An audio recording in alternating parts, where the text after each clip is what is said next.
Hello everyone, आज का जो हमारा टॉपिक रहेगा वो रहेगा पवने। देखिए, पवने पढ़ने से पहले हम पवनों की एक प्रॉपर्टी को देख लेते हैं कि जो पवने हैं वो हमेशा high pressure to low pressure चलती है। ठीक है, पवने कैसे चलती है? High pressure to low pressure move करती हैं।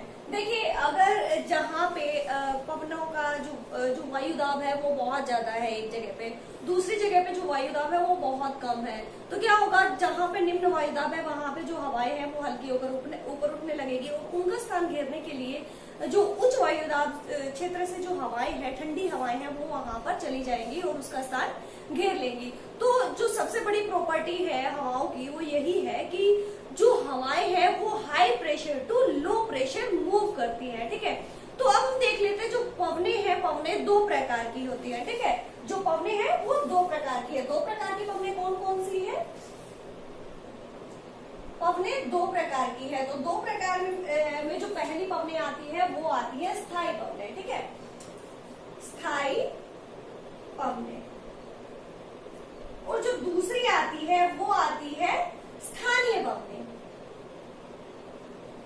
स्थानीय पवने।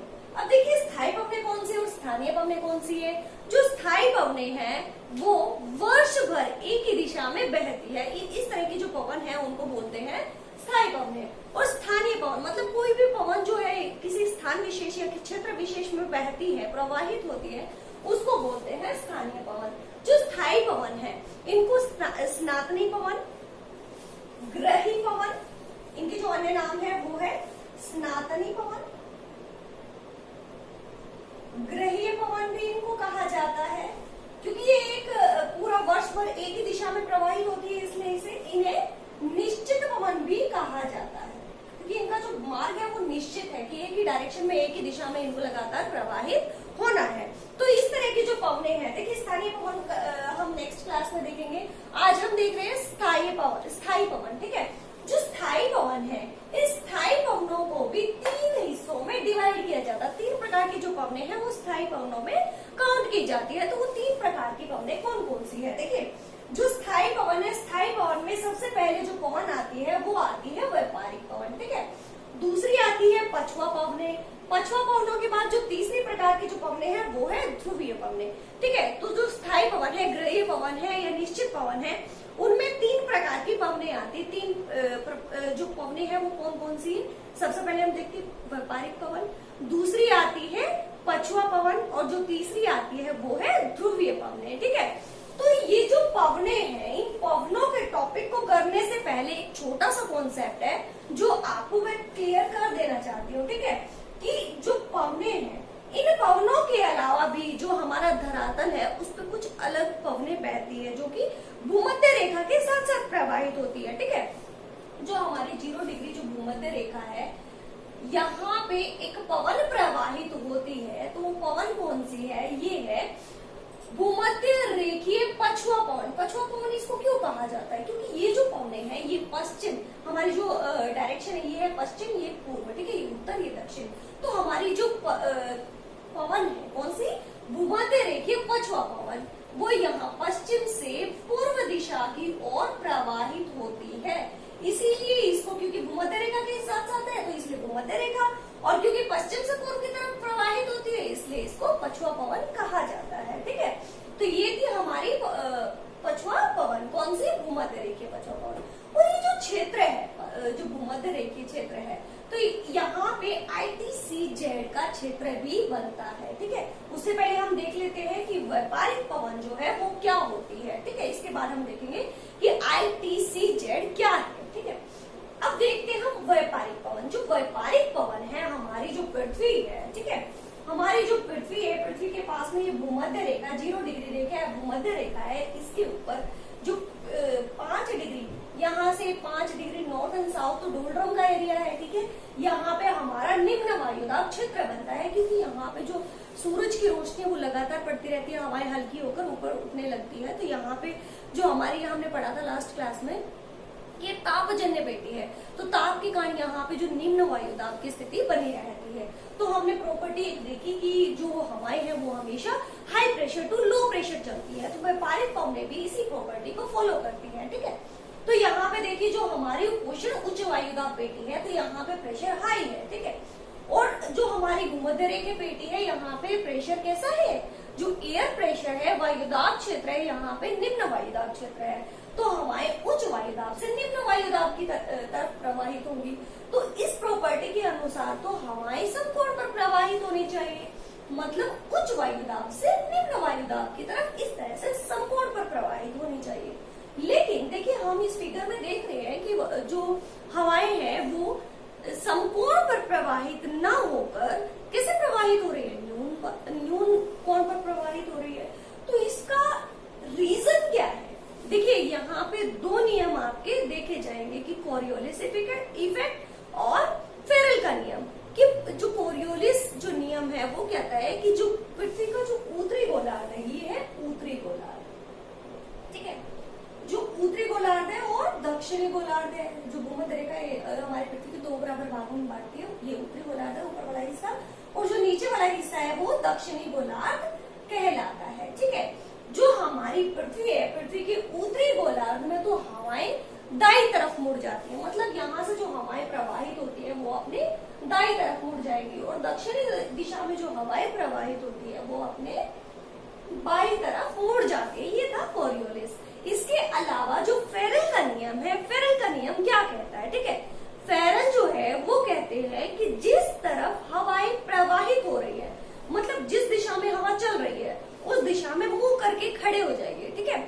तो इस तरह से हमारे जो उत्तरी गोलार्ध है उसमें हवाएं किस तरफ प्रवाहित हो जाएंगी, उत्तर की तरफ, मतलब हमारे दाईं तरफ प्रवाहित हो जाएंगी। और जो दक्षिणी गोलार्ध है इसमें हवाएं हमारे बाईं तरफ प्रवाहित हो जाएंगी। तो देखिए इसी नियम को फॉलो करते हुए ये हवाएं, और पृथ्वी की जो घूर्णन गति है वो भी इसमें काम करती है, तो यहाँ भी ये हवाएं इस तरफ प्रवाहित होनी चाहिए।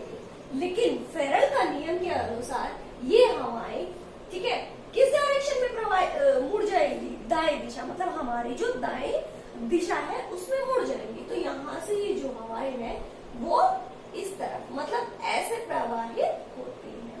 तो ये समकोण पर प्रवाहित ना होकर किस दिशा में प्रवाहित होने लगती है, ये न्यून कोण पर प्रवाहित होती है, ठीक है। अब ये जो व्यापारिक पवन है, व्यापारिक पवनों की दिशाएं हम देखें, ठीक है, जो व्यापारिक पवन है वो भी हमारी उत्तरी और दक्षिणी गोलार्ध दोनों गोलार्धों में ही प्रवाहित होती है।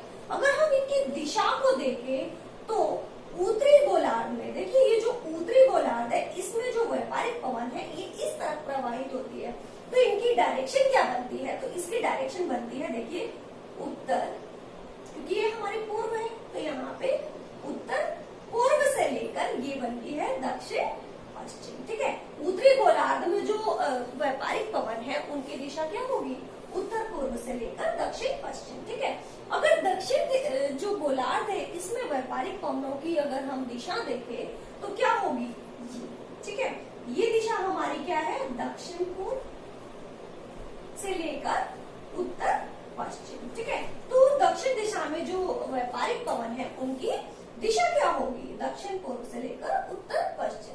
देखिए अब दिशाएं हमने इनकी देख ली हैं। दिशाएं देखने के बाद हम देखते हैं कि जो व्यापारिक पवन है हमारे जितने भी महाद्वीप हैं, ठीक है, महाद्वीपों के जो पूर्वी किनारा है उससे टकराती है, ठीक है। मान लीजिए देखिए हमारा महाद्वीप है यहाँ पे, ठीक है, ये जो महाद्वीप है अफ्रीका, ठीक है, अफ्रीका महाद्वीप जो है, अगर ये जो हवाएं हैं, ठीक है, यहाँ से चली है, यहाँ से चलेंगी तो इस तरह चलेंगी, है ना, तो इस तरह चलेंगी। जो हमारा महाद्वीप है, महाद्वीप का जो पूर्वी किनारा है यहाँ पे तो ये वर्षा करेंगी, क्योंकि ये नमी के साथ चलती है, क्योंकि ये जो हवाएं हैं ये कहाँ से प्रवाहित हो रही है, ये समुद्रों से या जो हमारे महासागर है, महासागर से नमी ग्रहण कर लेती है। और नमी ग्रहण करने के बाद जो हमारा महाद्वीप है, महाद्वीप के पूर्वी हिस्से में वर्षा करती है। जैसे जैसे ये आगे बढ़ती जाती है तो इनकी जो नमी है वो कम होती जाती है, तो पूर्वी हिस्सा तो यहाँ पे वर्षा हो जाएगी, जबकि जो महाद्वीप है, महाद्वीपों का जो पश्चिमी हिस्सा है वो कैसा रह जाता है, शुष्क रह जाता है, ठीक है। ये हमारी है व्यापारिक पवन। इनका नाम व्यापारिक पवन क्यों रखा गया, क्योंकि ये जो पवने हैं व्यापार के लिए काफी महत्वपूर्ण है, इसीलिए इनको व्यापारिक पवन कहा जाता है। इससे पहले हमने एक कॉन्सेप्ट छोड़ा था ITCZ का, ठीक है, ITCZ। अब ये कॉन्सेप्ट आप देखिए, व्यापारिक पवन और भूमध्य रेखीय पछुआ पवन की। अब देखिए व्यापारिक पवन लगातार प्रवाहित हो रही है, ठीक है, और जो भूमध्य रेखीय जो पछुआ पवन है वो भी प्रवाहित हो रही है। तो एक स्थान ऐसा आएगा कि ये जो व्यापारिक पवन है और ये जो भूमध्य रेखीय पछुआ पवन है, इनका क्या होगा, ये एक दूसरे से के पास आएंगे। ये जब एक दूसरे के पास आती है तो यहाँ पे भूमध्य रेखा पर ITCZ का क्षेत्र बनता है, ठीक है। तो ITCZ क्या है, ITCZ जहाँ पे व्यापारिक पवन और जो भूमध्य रेखीय पछुआ पवनें मिलती हैं उस क्षेत्र को बोलते हैं ITCZ। तो भूमध्य रेखा के ये जो हमारी भूमध्य रेखा है, इस भूमध्य रेखा के पास वाला जो क्षेत्र है ये कहलाता है ITCZ। अगर भूमध्य रेखा के ऊपर की तरफ नॉर्थ की तरफ ये क्षेत्र बनता है यहाँ पे, तो जो उत्तरी क्षेत्र है उसको बोलते हैं हम NITC, ठीक है। अगर फुल फॉर्म इसकी आप देखो तो फुल फॉर्म देखिए, ITCZ क्या होता है, इंट्रा ट्रॉपिक कन्वर्जन जोन, ठीक है। देखिए हमने क्या होता है इंट्राट्रॉपिक कन्वर्जन जोन, तो उत्तरी तरफ अगर ये बनता है मतलब भूमध्य रेखा के उत्तर की तरफ उत्तरी गोलार्ध में, तो इसको बोलते हैं NITC, मतलब नॉर्थ इंट्राट्रॉपिक कन्वर्जन। अगर ये दक्षिणी गोलार्ध में बनता है तो इसको बोलते हैं SITC, मतलब साउथ इंट्राट्रॉपिक कन्वर्जन, ठीक है। ये था हमारा ITCZ, ठीक है। और इसी के साथ हमने व्यापारिक पवनें भी पढ़ लिया है। तो व्यापारिक पवनों के बाद हमारी जो दूसरी जो स्थायी पवन आती है वो आती है पछुआ पवनें, ठीक है। अब ये जो पछुआ पवनें हैं इनकी भी प्रॉपर्टी में ये high pressure to low pressure चलेंगी। तो ये पवनें भी कहां से कहां चलती है, उच्च वायुदाब जो उपोष्ण उच्च वायुदाब पेटी है उससे जो उप ध्रुवीय निम्न वायुदाब पेटी है उसकी तरफ ये प्रवाहित होती है।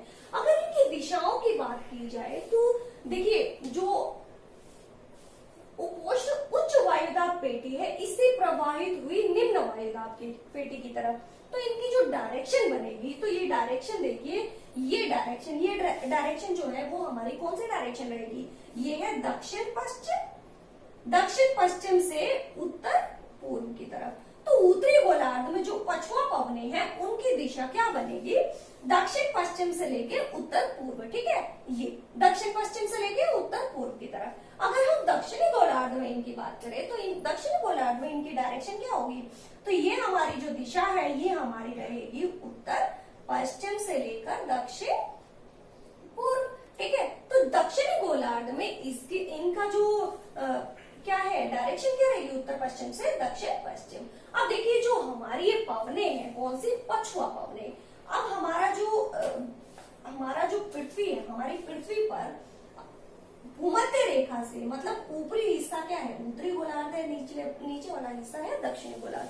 जो उत्तरी गोलार्ध है इसमें स्थलीय भाग बहुत ज्यादा है, लेकिन जो दक्षिणी भाग है यहाँ पे स्थल की कमी होती है, यहाँ पे जलीय भाग बहुत ज्यादा है। अब जलीय भाग बहुत ज्यादा है तो यहाँ पे क्या होता है, यहाँ पे ये जो हवाएं हैं बहुत तीव्र गति से मतलब प्रचंड रूप से प्रवाहित होती हैं, ठीक है, क्योंकि यहाँ पे स्थल की कमी है। अगर स्थल की कमी के कारण ये प्रवाहित होती है प्रचंड रूप से, तो अलग अलग अक्षांशों पर इनका नाम अलग अलग रखा गया है। तो इनको 40 डिग्री जो अक्षांश है, 40 डिग्री अक्षांश पर इनको बोला जाता है गरजदा चालीसा, ठीक है, गरजदा चालीसा। अब देखिए जो 50 डिग्री अक्षांश है, 50 डिग्री अक्षांश पर इनको कहा जाता है भयंकर पचासा, भयंकर पचासा। और 60 डिग्री जो अक्षांश है उस पर इनको बोला जाता है चीखता साठा, चीखता साठा। अब हमें पता है कि इनको अलग अलग अक्षांश पर क्यों ये नाम दिया गया है, क्योंकि जो दक्षिणी गोलार्ध है इसमें स्थलीय भाग की कमी होती है और जो ये हवाएं हैं बहुत ही प्रचंड रूप से प्रवाहित यहाँ पे होती है, इसलिए इन अक्षांशों पर इनको अलग अलग नाम दिया जाता है। अब ये देखिए ये जो हवाएं हैं ये शीतोष्ण क्षेत्र मतलब यहाँ पे देखिए ये जो हवाएं हैं, ठीक है, यहाँ पे कैसे जो हमारा महाद्वीप है, देखिए महाद्वीप हमारा इस तरह से है, यहाँ पे जो हमारे महाद्वीप है तो महाद्वीपों के पूर्वी हिस्से में क्योंकि हमारा देखिए यहाँ पे कोई महाद्वीप पड़ता है, ये हवाएं लगातार इस तरह से प्रवाहित होती है, तो यहाँ पे जो महाद्वीप का जो पूर्वी हिस्सा है यहाँ पे ये वर्षा करती है, जबकि जो पश्चिमी हिस्सा है यहाँ पे ये वर्षा कम करती है। क्योंकि देखिए यहाँ पे जो है ये सागरों से प्रवाहित होती है, सागरों से प्रवाहित होने के कारण यहाँ पे जो पूर्वी हिस्सा है यहाँ पे तो वर्षा करेंगे, लेकिन आगे जैसे जैसे चलती जाएंगी मतलब जो हवाएं हैं जितना दूर प्रवाहित होंगी तो उनपे जो नमी है उसकी लगातार कमी आती चली जाती है, और कमी आने के साथ साथ जो वर्षा है उसमें भी कमी आएगी। ठीक है, तो यहाँ पे पूर्वी भाग में तो वर्षा करती है, लेकिन आगे चलने पर यह हवाएं जो वर्षा है वो बहुत कम करती हैं। और तो हमने देखा कि हम पढ़ते हैं कि हमारे जो मरुस्थल है वो 20 से 40 डिग्री अक्षांशों पर पाए जाते हैं। उसका रीजन यही है कि क्योंकि यहाँ जो वर्षा है, यहाँ जो हवाएं चलती हैं, जो भूमध्य रेखा के पास जो व्यापारिक हवाएं हैं वो महाद्वीपों के पश्चिमी पूर्वी हिस्से में वर्षा करती है, जबकि पश्चिमी हिस्सा यहाँ पे शुष्क रहता है। और जो हमारी यहाँ पे पछुआ पवनी है वो महाद्वीपों के किसके जो पूर्वी हिस्सा है इसमें वर्षा पश्चिमी हिस्से में तो वर्षा कर देती है, लेकिन पूर्वी हिस्सा कैसा रहता है इसका, शुष्क रह जाता है। तो इसी प्रकार से जो हमारे यहाँ पे 20 से 40 के बीच में जो अक्षांश है यहाँ पे हमारे अधिकतर मरुस्थल पाए जाते हैं। इसके बाद हम बात करते हैं कौन सी पवने, ध्रुवीय पवने। अब ये जो ध्रुवीय पवने हैं जो हमारा ध्रुव है, ठीक है, ध्रुव कौन सा, ये जो हमारा नॉर्थ पोल और साउथ पोल है, तो यहाँ से ये हवाएं प्रवाहित होती हैं। यहाँ से किस तरफ प्रवाहित होती है, देखिए हवाओं की प्रॉपर्टी हमने पढ़ी, उच्च वायुदाब से निम्न वायुदाब। तो यहाँ पे जो ध्रुवीय क्षेत्र है यहाँ पे जो सूर्य की रोशनी है वो पूरा साल बहुत ही कम प्राप्त होती है, तो यहाँ पे हमारा जो उच्च वायुदाब क्षेत्र बनता है। क्योंकि देखिए जो उच्च वायुदाब है और तापमान है इनमें एकदम से अपोजिट संबंध होता है। जैसे तापमान ज्यादा होगा तो वायुदाब कम रहेगा, वायुदाब कम ज्यादा होगा तो जो टेम्परेचर है वो कम रहेगा। ठीक है, तो यहाँ पे देखिए जो यहाँ पे उच्च वायुदाब क्षेत्र है क्यों बना, क्योंकि यहाँ तापमान बहुत कम है तो वायुदाब कैसा रहेगा, उच्च रहेगा। तो यहाँ से जो हवाएं हैं वो निम्न वायुदाब क्षेत्र की तरफ प्रवाहित होंगी। ठीक है, तो यहाँ पे अगर इनकी डायरेक्शन की बात की जाए तो यहाँ पे हमारी जो डायरेक्शन बनेगी वो बनेगी उत्तर पूर्व से लेकर दक्षिण पश्चिम। ठीक है, उत्तरी गोलार्ध में जो ध्रुवीय पवने हैं उनकी जो डायरेक्शन वो क्या रहेगी, उत्तर पूर्व से लेकर दक्षिण पश्चिम। जबकि जो हमारा दक्षिणी गोलार्ध है, दक्षिणी गोलार्ध में इनकी जो दिशा है वो क्या बनेगी, इनकी जो दिशा है वो रहेगी दक्षिण पूर्व से लेकर यहाँ पे उत्तर पश्चिम। ठीक है, तो यहाँ पे देखिए कोई भी डायरेक्शन अगर आप पढ़ते हो तो इस तरह से देखिए, क्योंकि हमारी जो है वो हमारी इस तरफ प्रवाहित हो रही है और इस तरफ से ये हमारी है पूर्व, ये पश्चिम, ये उत्तर और ये दक्षिण। जबकि जो उत्तर पूर्व है, उत्तर पूर्व की जो डायरेक्शन है वो रहेगी उत्तर पूर्व। ठीक है, इन दोनों के बीच में दक्षिण पूर्व के बीच में तो दक्षिण पूर्व, जबकि दक्षिण पश्चिम के बीच में दक्षिण पश्चिम और उत्तर पूर्व पश्चिम के बीच में उत्तर पश्चिम। ठीक है, तो ये हमारी डायरेक्शन थी, तो इन्हीं के आधार पर हमने इनकी दिशाओं को देखा है। ठीक है, तो ये हमारी थी जो पवने, कौन सी पवने, स्थायी पवने। देखिए इन्हीं स्थायी पवनों के साथ साथ मैं आपको एक कॉन्सेप्ट और क्लियर कर देना चाहती हूँ कि जो हमारी पवने हैं, देखिए हमने लास्ट जो क्लास ली तो उसमें हमने देखा जो भूमध्य रेखा निम्न वायुदाब पेटियां है यहाँ से हवाएं जो है वो हल्की होकर ऊपर की तरफ उठती हैं। ठीक है, तो हवाएं जो है वो यहाँ पे हल्की होकर ऊपर उठेंगी। यहाँ पे जो हवाएं हैं वो हल्की हुई और दोनों गोलार्ध मतलब उत्तर और पश्चिम दोनों गोलार्धों में ये प्रवाहित हुई है। यहाँ पे ये ऐसे प्रवाहित हो गई है। ठीक है, तो ये किस पेटी में उतरेगी, हमने बात की थी कि उपोष्ण उच्च वायुदाब पेटी में ये हवाएं उतरती है। अब यहाँ भी ये हवाएं उतरी हैं क्योंकि जो हवाएं हल्की होकर ऊपर उठी है तो उनका स्थान घेरने के लिए जो ठंडी हवाएं वो चलेंगी।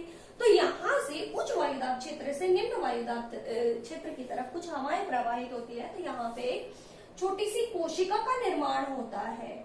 ठीक है, तो यहाँ पे भी उत्तरी और दक्षिणी दोनों गोलार्धों में ही कोशिका का निर्माण होता है। तो इस कोशिका को बोलते हैं हेडली कोशिका। ठीक है, हेडली कोशिका। तो ये थी हमारी हेडली कोशिका की जो भूमध्य रेखा है, यहाँ से हवाएं हल्की होकर ऊपर उठी और उनका स्थान घेरने के लिए जो उपोष्ण उच्च वायुदाब पेटी है वहां से हवाएं नीचे की तरफ चलने लगी है। तो यहाँ पे एक कोशिका का निर्माण हुआ है। कौन सी कोशिका? हैडली कोशिका का यहाँ पे निर्माण हुआ है। ठीक है, इसके बाद हम देखते हैं कि इसी तरह से हमारे जो वायुदाब, जो उपध्रुवीय वायुदाब, जो निम्न वायुदाब पेटियां हैं, यहाँ से भी कुछ हवाएं चलती हैं और यहाँ से जो हवाएं चली वो कहाँ पे उतरती हैं? उपोष्ण उच्च वायुदाब पेटी की तरफ उतरती है यहाँ पे ऐसे। और इसी का यहाँ पे ये हवाएं उतरी है, तो इसी का स्थान घेरने के लिए यहाँ से कुछ हवाएं चलती है। तो इसी तरह से एक और कोशिका का निर्माण होता है। उत्तरी और दक्षिणी दोनों गोलार्धों में बनती है। तो इस कोशिका को नाम देते हैं फेरल कोशिका। ठीक है, और इसी के बाद एक और कोशिका का निर्माण होता है, वो है ध्रुवीय कोशिका। अब ये जो ध्रुवीय कोशिका है, इसका निर्माण भी इसी तरह से होता है कि यहाँ पे जो हवाएं हैं यहाँ पे उच्च वायुदाब क्षेत्र से हवाएं नीचे निम्न वायुदाब क्षेत्र की तरफ उतरेंगी। तो यहाँ पे जो निम्न वायुदाब है, यहाँ से जो पृथ्वी की घूर्णन गति है, पृथ्वी का जो अपकेंद्री बल यहाँ पे काम करता है। तो अपकेंद्री बल क्या होता है? देखिए, जब भी कोई हम वस्तु को ऐसे घुमाते हैं तो बाहर की तरफ एक फोर्स लगता है, उसको बोलते हैं अपकेंद्री बल।